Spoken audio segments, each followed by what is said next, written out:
As soon as I had perused this epistle I went to the master, and informed him that his sister had arrived at the Heights, and sent me a letter expressing her sorrow for Mrs. Linton's situation, and her ardent desire to see him, with a wish that he would transmit to her, as early as possible, some token of forgiveness by me.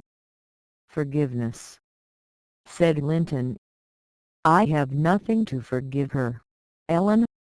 You may call at Wuthering Heights this afternoon, if you like, and say that I am not angry, but I'm sorry to have lost her, especially as I can never think she'll be happy. It is out of the question my going to see her, however.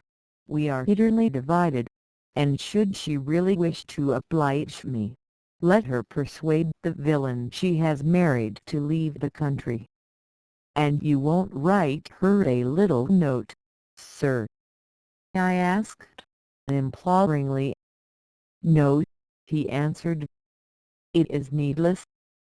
My communication with Heathcliff's family shall be as sparing as his with mine. It shall not exist."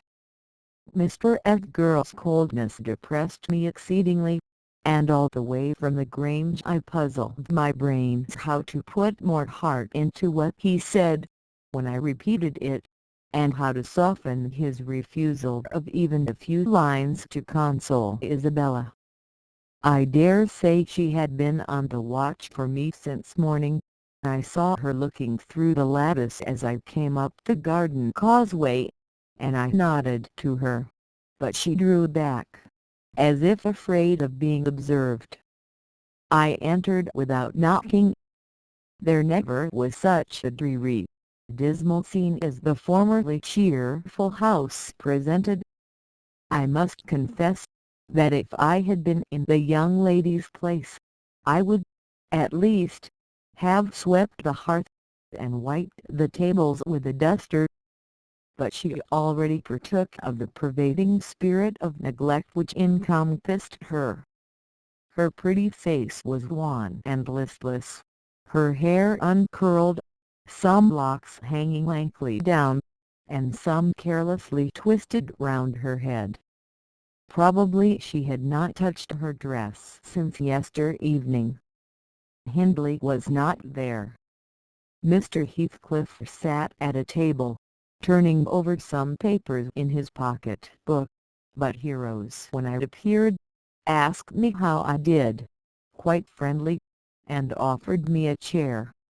He was the only thing there that seemed decent, and I thought he never looked better. So much had circumstances altered their positions, that he would certainly have struck a stranger as a born and bred gentleman, and his wife as a thorough little slattern.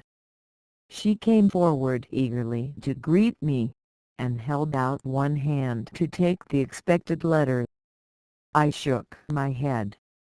She wouldn't understand the hint, but followed me to a sideboard, where I went to lay my bonnet, and importuned me in a whisper to give her directly what I had brought.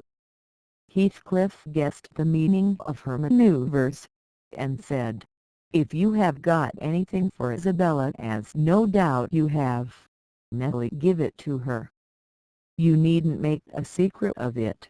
We have no secrets between us." "Oh, I have nothing," I replied, thinking it best to speak the truth at once. "My master bid me tell his sister that she must not expect either a letter or a visit from him at present. He sends his love, ma'am, and his wishes for your happiness, and his pardon for the grief you have occasioned, but he thinks that after this time his household and the household here should drop intercommunication, as nothing could come of keeping it up." Mrs. Heathcliff's lip quivered slightly, and she returned to her seat in the window. Her husband took his stand on the hearthstone, near me, and began to put questions concerning Catherine. I told him as much as I thought proper of her illness, and he extorted from me, by cross-examination, most of the facts connected with its origin. I blamed her, as she deserved, for bringing it all on herself, and ended by hoping that he would follow Mr. Linton's example and avoid future interference with his family, for good or evil. "Mrs. Linton is now just recovering," I said. "She'll never be like she was, but her life is spared, and if you really have a regard for her, you'll shun crossing her way again. Nay, you'll move out of this country entirely, and that you may not regret it. I'll inform you Catherine Linton is as different now from your old friend Catherine Earnshaw, as that young lady is different from me. Her appearance is changed greatly, her character much more so, and the person who is compelled, of necessity, to be her companion, will only sustain his affection hereafter by the remembrance of what she once was, by common humanity, and a sense of duty." "That is quite possible," remarked Heathcliff, forcing himself to seem calm. "Quite possible that your master should have nothing but common humanity and a sense of duty to fall back upon. But do you imagine that I shall leave Catherine to his duty and humanity? And can you compare my feelings respecting Catherine to his? Before you leave this house, I must exact a promise from you that you'll get me an interview with her. Consent, or refuse, I will see her." "What do you say?" "I say, Mr. Heathcliff," I replied, "you must not, you never shall, through my means. Another encounter between you and the master would kill her altogether.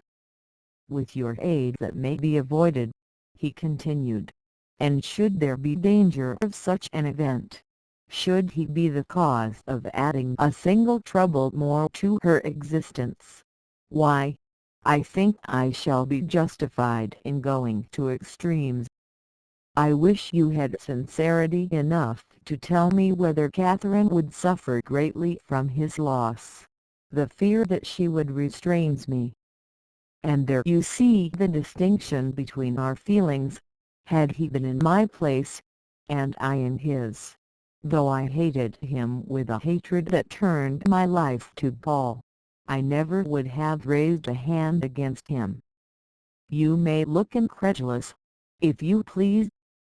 I never would have banished him from her society as long as she desired his.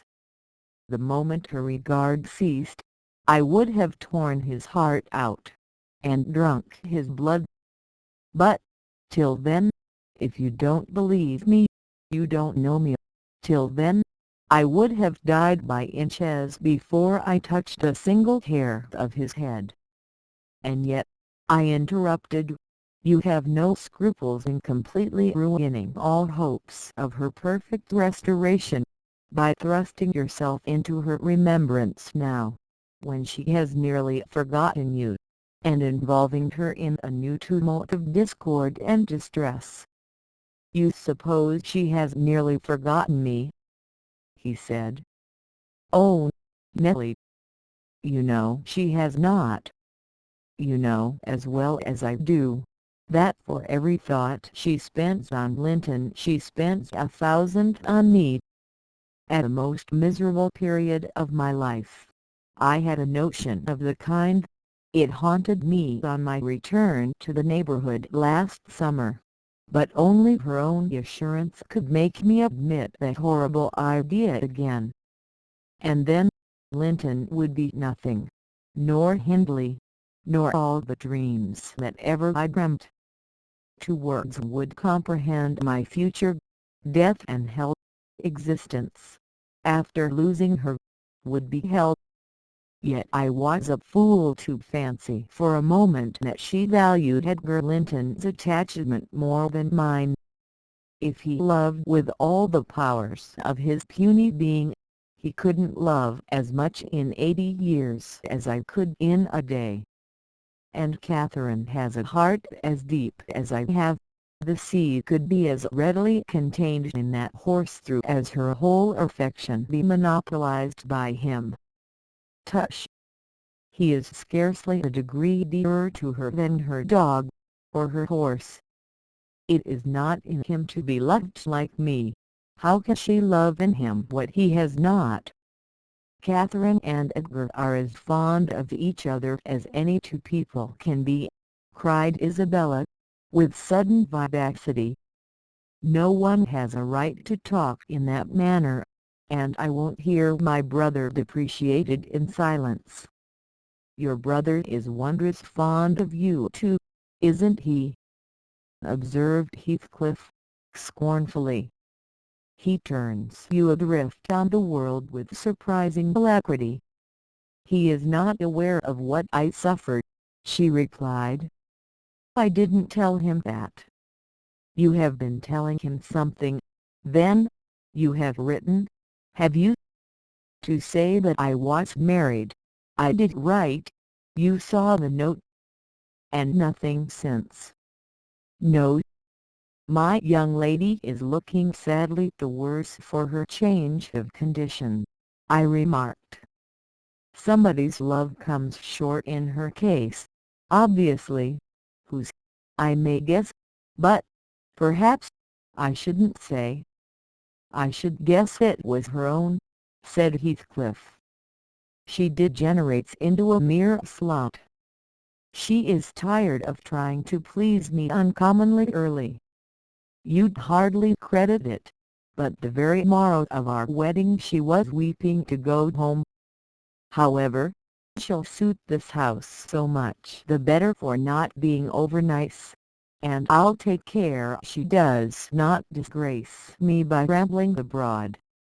Well, sir, returned I hope you'll consider that Mrs. Heathcliff is accustomed to be looked after and waited on, and that she has been brought up like an only daughter, whom everyone was ready to serve. You must let her have a maid to keep things tidy about her, and you must treat her kindly. Whatever be your notion of Mr. Edgar, you cannot doubt that she has a capacity for strong attachments, or she wouldn't have abandoned the elegancies, and comforts, and friends of her former home, to fix contentedly, in such a wilderness as this, with you. She abandoned them under a delusion, he answered, picturing in me a hero of romance, and expecting unlimited indulgences from my chivalrous devotion. I can't hardly regard her in the light of a rational creature, so obstinately is she persisted in forming a fabulous notion of my character and acting on the false impressions she cherished. But, at last, I think she begins to know me.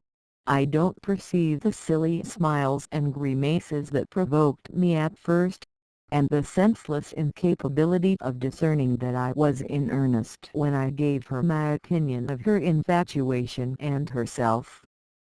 It was a marvelous effort of perspicacity to discover that I did not love her.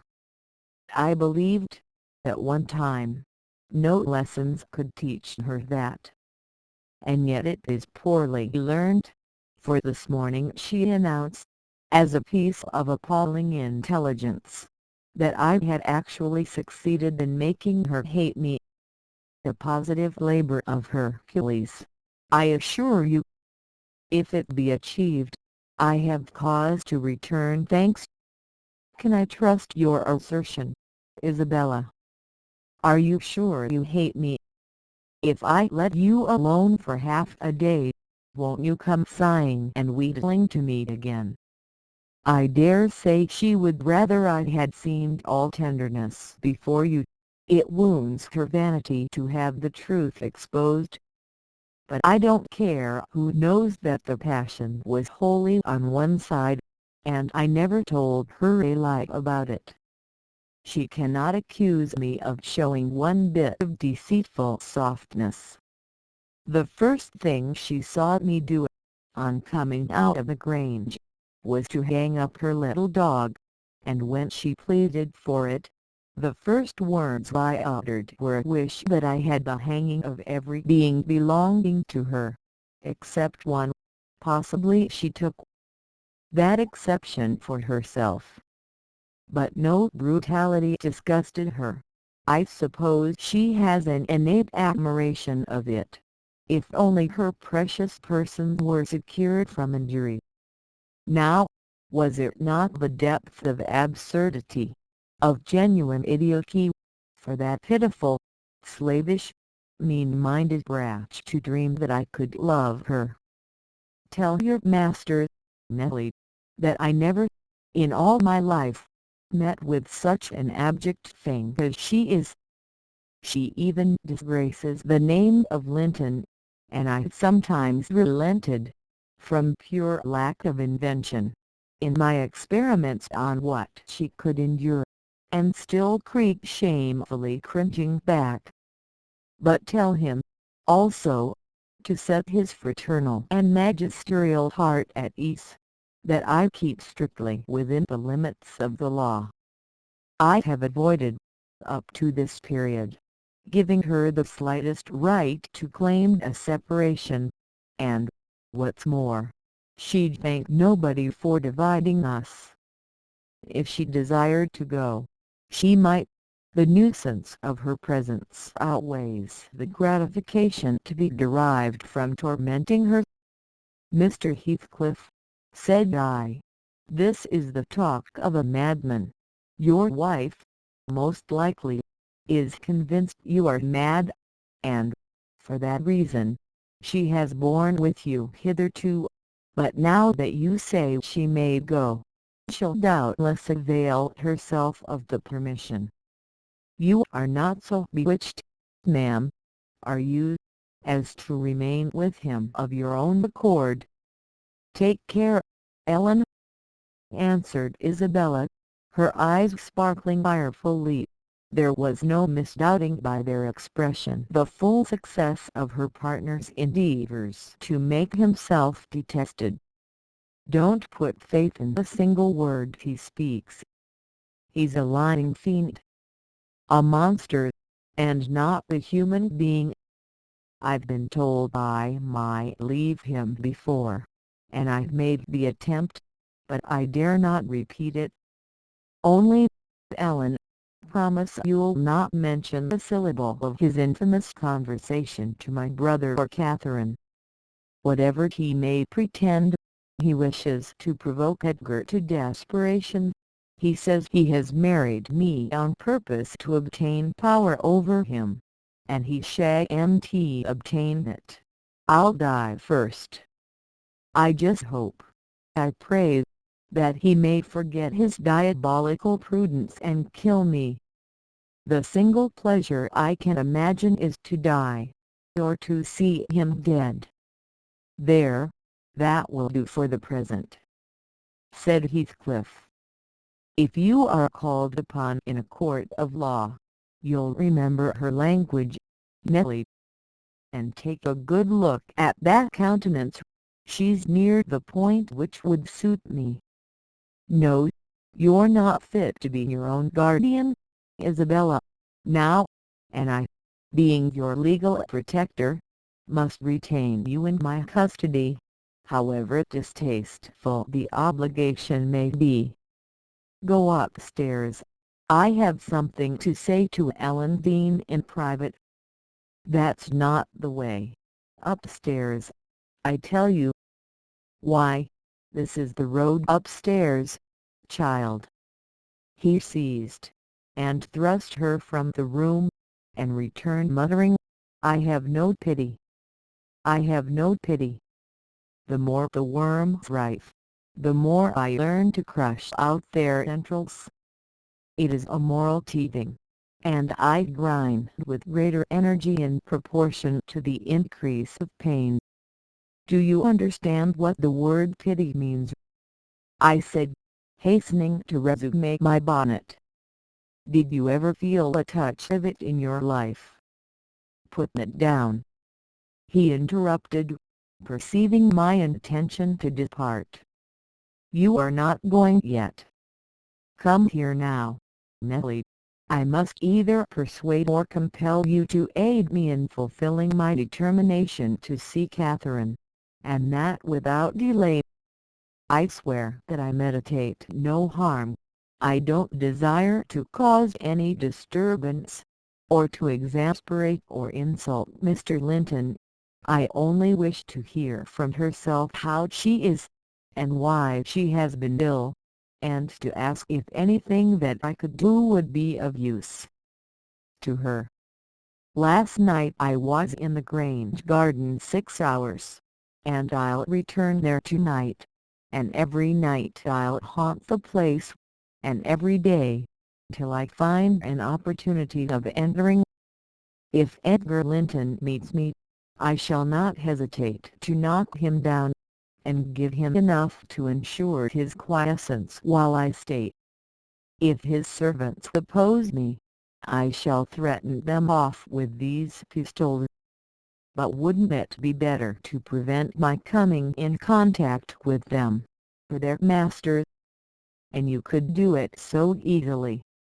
I'd warn you when I came, and then you might let me in unobserved, as soon as she was alone, and watch till I departed, your conscience quite calm.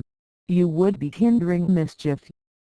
I protested against playing that treacherous part in my employer's house, and, besides, I urged the cruelty and selfishness of his destroying Mrs. Linton's tranquillity for his satisfaction. "The commonest occurrence startles her painfully," I said. "She's all nerves, and she couldn't bear the surprise, I'm positive." "Don't persist, sir, or else I shall be obliged to inform my master of your designs, and he'll take measures to secure his house and its inmates from any such unwarrantable intrusions." "In that case I'll take measures to secure you, woman," exclaimed Heathcliff. "You shall not leave Wuthering Heights till tomorrow morning." It is a foolish story to assert that Catherine could not bear to see me, and as to surprising her, I don't desire it. You must prepare her. Ask her if I come. You say she never mentions my name, and that I am never mentioned to her.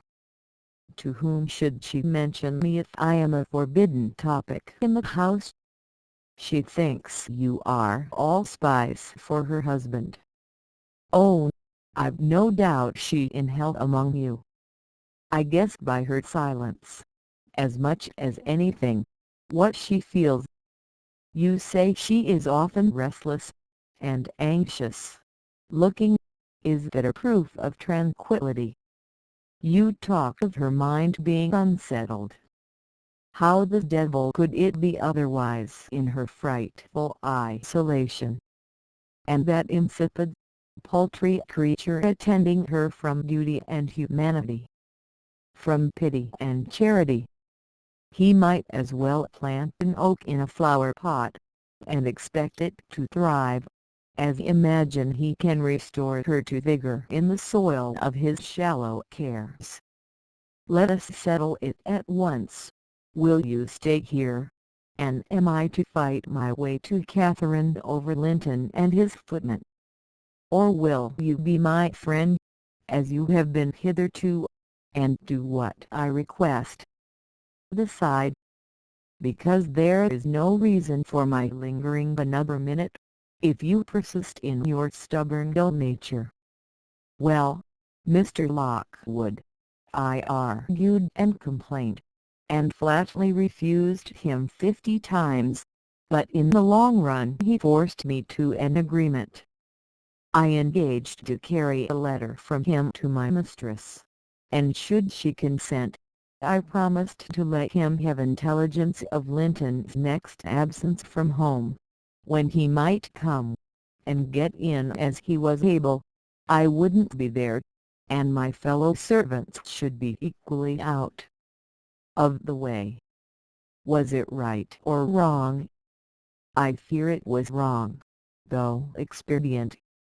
I thought I prevented another explosion by my compliance, and I thought, too, it might create a favorable crisis in Catherine's mental illness. And then I remembered Mr. Edgar's stern rebuke of my carrying tales, and I tried to smooth away all disquietude on the subject, by affirming, with frequent iteration, that betrayal of trust, if it merited so harsh an appellation, should be the last. Notwithstanding, my journey homeward was sadder than my journey thither, and many misgivings I had, ere I could prevail on myself to put the missive into Mrs. Linton's hand. But here is Kenneth. I'll go down, and tell him how much better you are. My history is dry, as we say, and will serve to while away another morning. Dry and dreary, I reflected as the good woman descended to receive the doctor, and not exactly of the kind which I should have chosen to amuse me. But never mind. I'll extract wholesome medicines from Mrs. Dean's bitter herbs, and firstly, let me beware of the fascination that lurks in Catherine Heathcliff's brilliant eyes. I should be in a curious taking if I surrendered my heart to that young person, and the daughter turned out a second edition of the mother. Another week over, and I am so many days nearer health and spring.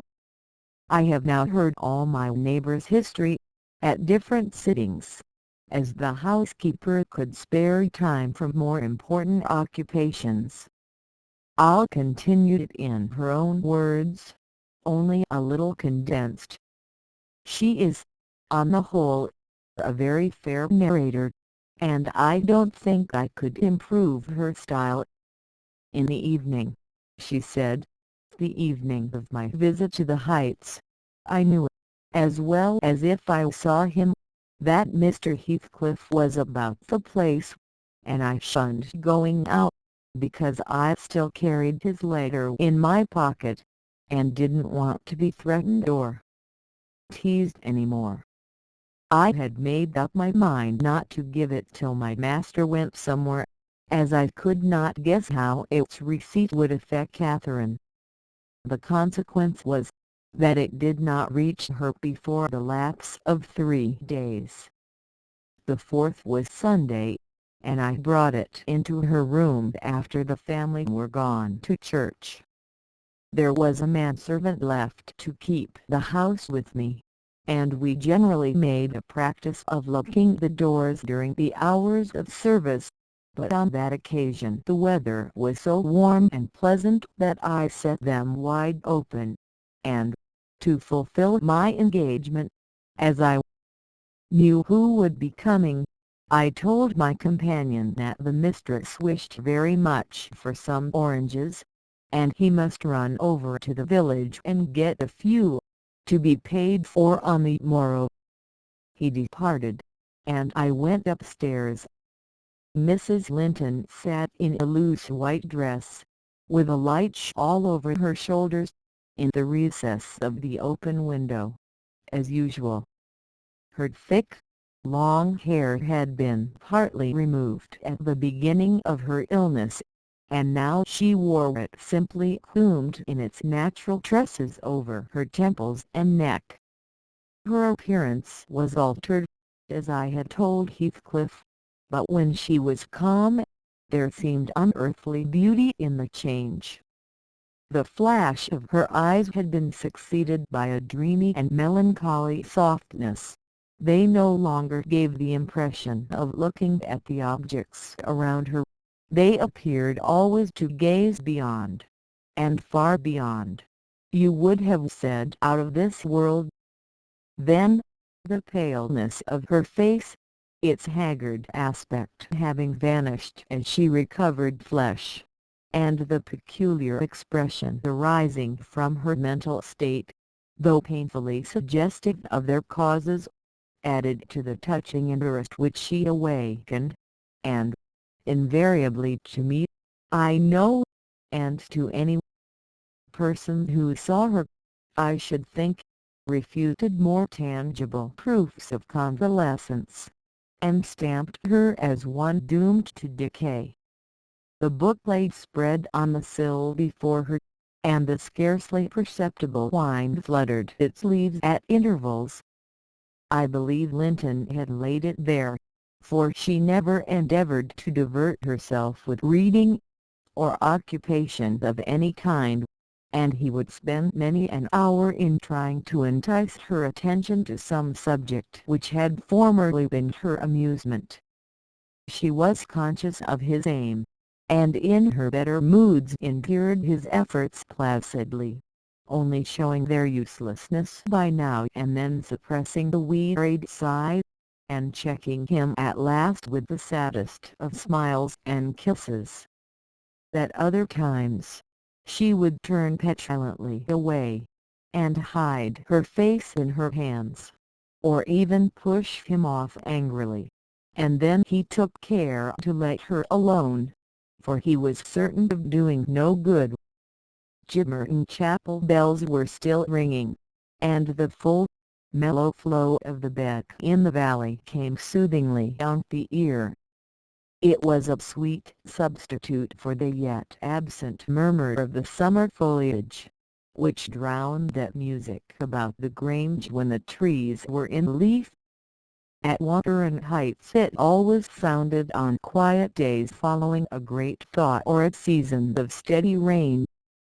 And of Wuthering Heights Catherine was thinking as she listened, that is, if she thought or listened at all, but she had the vague, distant look I mentioned before, which expressed no recognition of material things either by ear or eye. "There's a letter for you, Mrs. Linton," I said, gently inserting it in one hand that rested on her knee. "You must read it immediately, because it wants an answer." "Shall I break the seal?" "Yes," she answered, without altering the direction of her eyes. I opened it. It was very short. "Now," I continued, "read it." She drew away her hand, and let it fall. I replaced it in her lap, and stood waiting till it should please her to glance down, but that movement was so long delayed that at last I resumed. "Must I read it, ma'am?" "It is from Mr. Heathcliff." There was a start and a troubled gleam of recollection, and a struggle to arrange her ideas. She lifted the letter, and seemed to peruse it, and when she came to the signature she sighed, yet still I found she had not gathered its import, for, upon my desiring to hear her reply, she merely pointed to the name, and gazed at me with mournful and questioning eagerness. "Well, he wishes to see you," said I, guessing her need of an interpreter. "He's in the garden by this time, and impatient to know what answer I shall bring."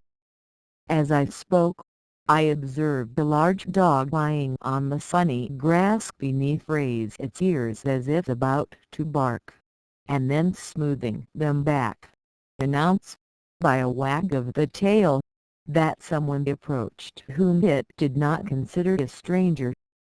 Mrs. Linton bent forward, and listened breathlessly.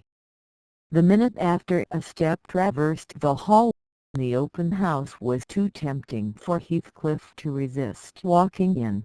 Most likely he supposed that I was inclined to shirk my promise, and so resolved to trust to his own audacity. With straining eagerness Catherine gazed towards the entrance of her chamber. He did not hit the right room directly. She motioned me to admit him, but he found it out ere I could reach the door, and in a stride or two was at her side, and had her grasped in his arms. He neither spoke nor loosed his hold for some 5 minutes, during which period he bestowed more kisses than ever he gave in his life before, I dare say, but then my mistress had kissed him first, and I plainly saw that he could hardly bear, for downright agony, to look into her face. The same conviction had stricken him as me, from the instant he beheld her, that there was no prospect of ultimate recovery there. She was fated, sure to die. "Oh, Kathy! Oh, my life! How can I bear it?" was the first sentence he uttered, in a tone that did not seek to disguise his despair. And now he stared at her so earnestly that I thought the very intensity of his gaze would bring tears into his eyes. But they burned with anguish. They did not melt. "What now?" said Catherine, leaning back, and returning his look with a suddenly clouded brow. Her humour was a mere vein for constantly varying caprices. "You and Edgar have broken my heart, Heathcliff. And you both come to bewail the deed to me, as if you were the people to be pitied. I shall not pity you, not I. You have killed me, and thriven on it, I think. How strong you are! How many years do you mean to live after I am gone?" Heathcliff had knelt on one knee to embrace her. He attempted to rise, but she seized his hair, and kept him down. "I wish I could hold you," she continued, bitterly, "till we were both dead. I shouldn't care what you suffered. I care nothing for your sufferings. Why shouldn't you suffer? I do. Will you forget me? Will you be happy when I am in the earth? Will you say 20 years hence, 'That's the grave of Catherine Earnshaw'? I loved her long ago, and was wretched to lose her, but it is past. I've loved many others since. My children are dearer to me than she was, and, at death, I shall not rejoice that I are going to her. I shall be sorry that I must leave them. Will you say so, Heathcliff?" "Don't torture me till I'm as mad as yourself," cried he, wrenching his head free, and grinding his teeth. The two, to a cool spectator, made a strange and fearful picture. Well might Catherine deem that heaven would be a land of exile to her, unless with her mortal body she cast away her moral character also.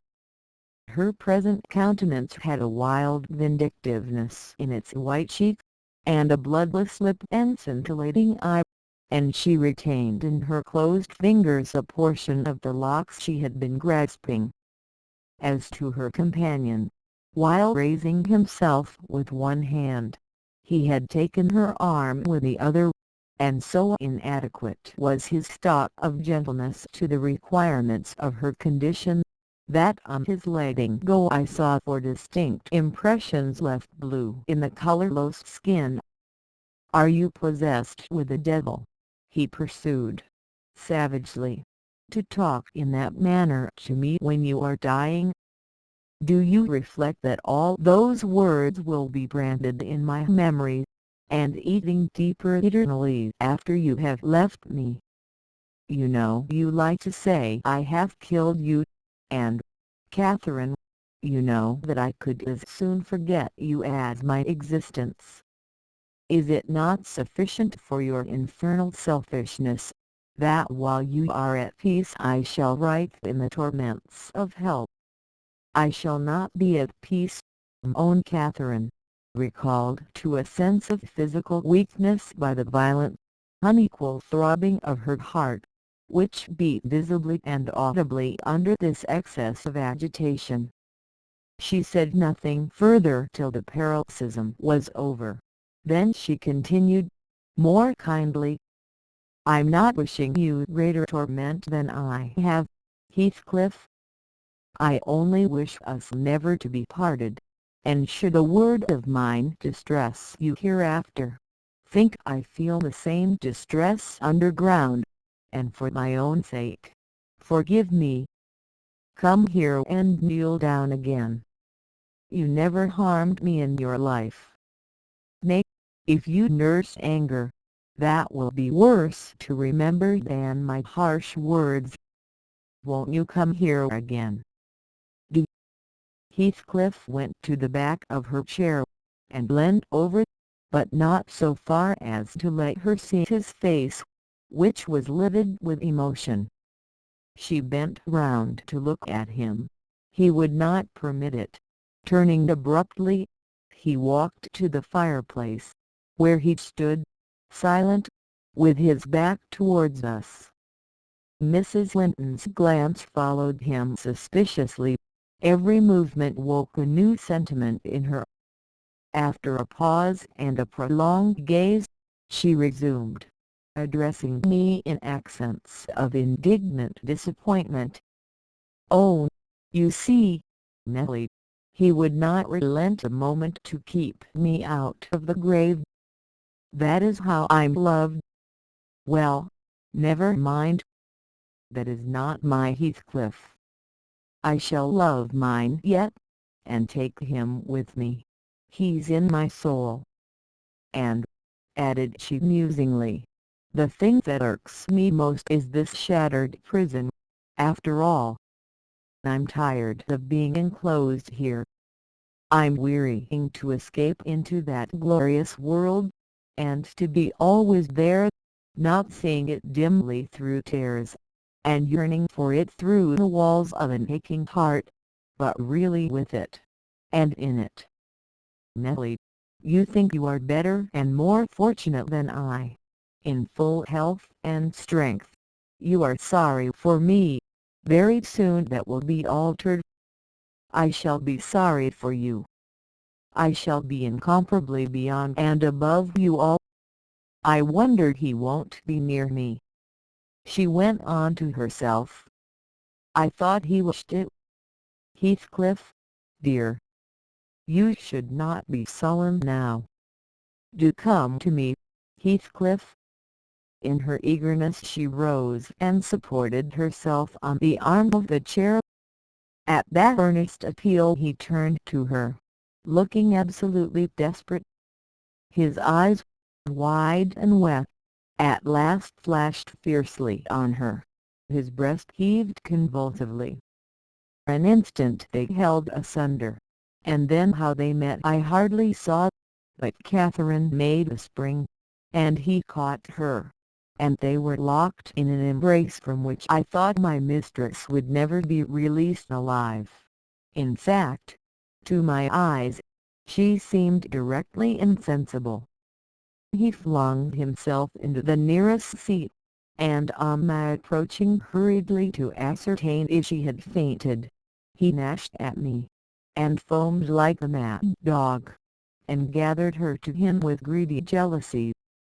I did not feel as if I were in the company of a creature of my own species. It appeared that he would not understand, though I spoke to him, so I stood off, and held my tongue, in great perplexity. The movement of Catherine's relieved me a little presently. She put up her hand to clasp his neck, and bring her cheek to his as he held her, while he, in return, covering her with frantic caresses, said wildly, "You teach me now how cruel you've been, cruel and false. Why did you despise me? Why did you betray your own heart, Cathy? I have not one word of comfort. You deserve this.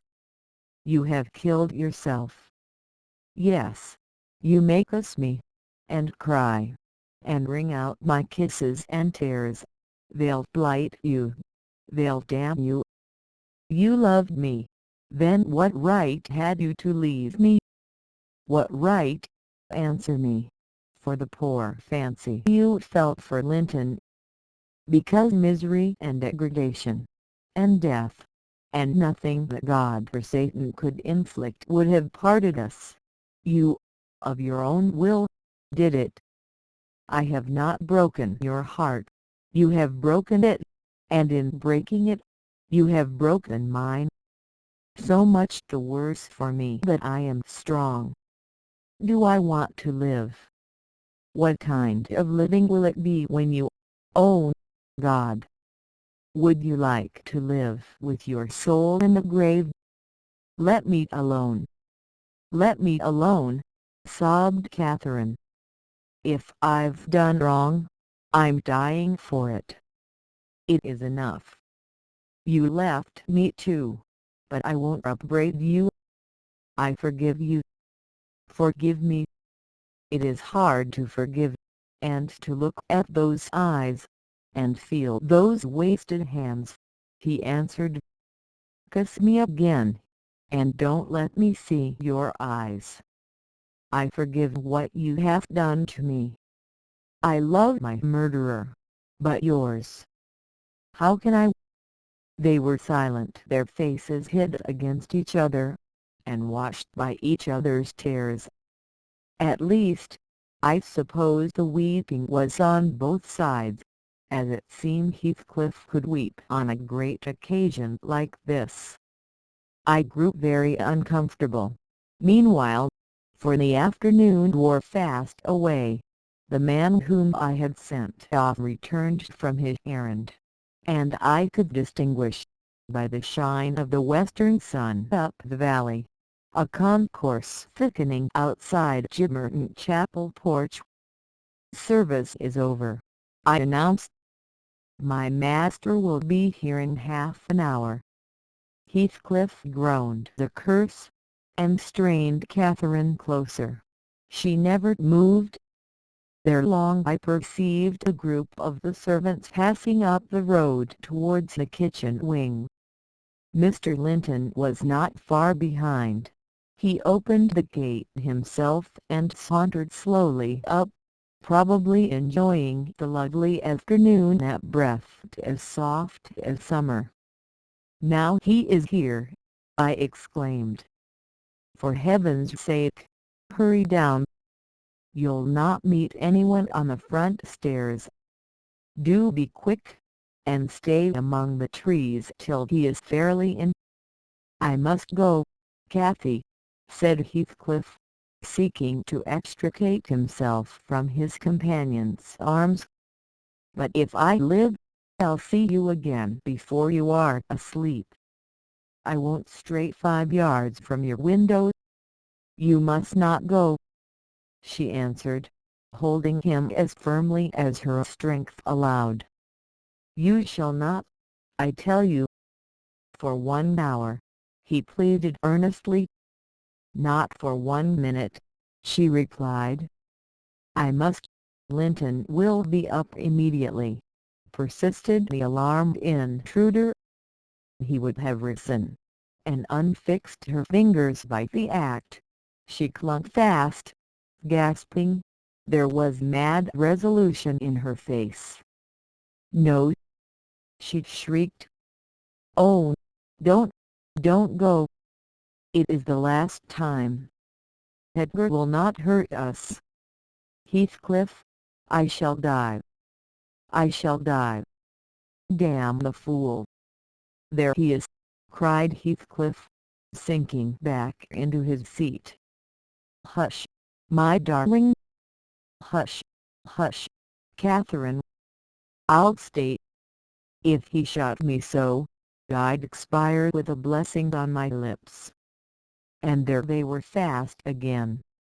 I heard my master mounting the stairs. The cold sweat ran from my forehead. I was horrified. Are you going to listen to her ravings? I said, passionately.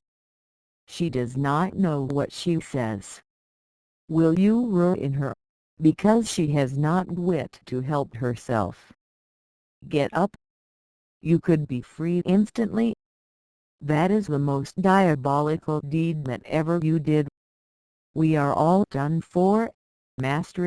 mistress, and servant. I wrung my hands, and cried out, and Mr. Linton hastened his step at the noise.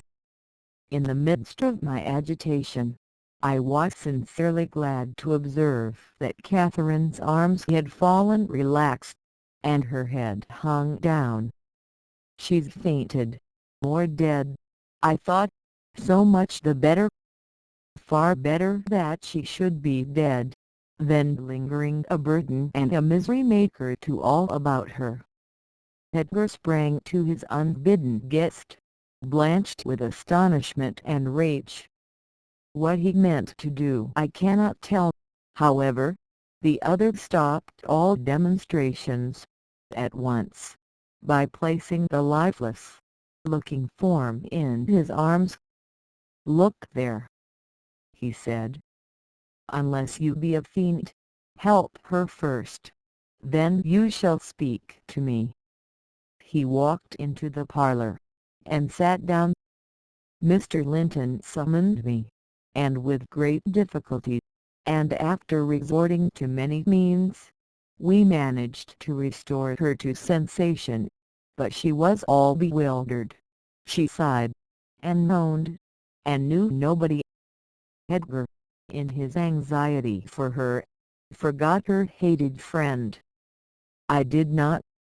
I went, that was the earliest opportunity, and besought him to depart, affirming that Catherine was better, and he should hear from me in the morning how she passed the night. "I shall not refuse to go out of doors," he answered, "but I shall stay in the garden. And, Nellie, mind you keep your word to-morrow. I shall be under those large trees. Mind." More I paid another visit, whether Linton be in or not. He sent a rapid glance through the half-opened door of the chamber, and, ascertaining that what I stated was apparently true, delivered the house of his luckless presence.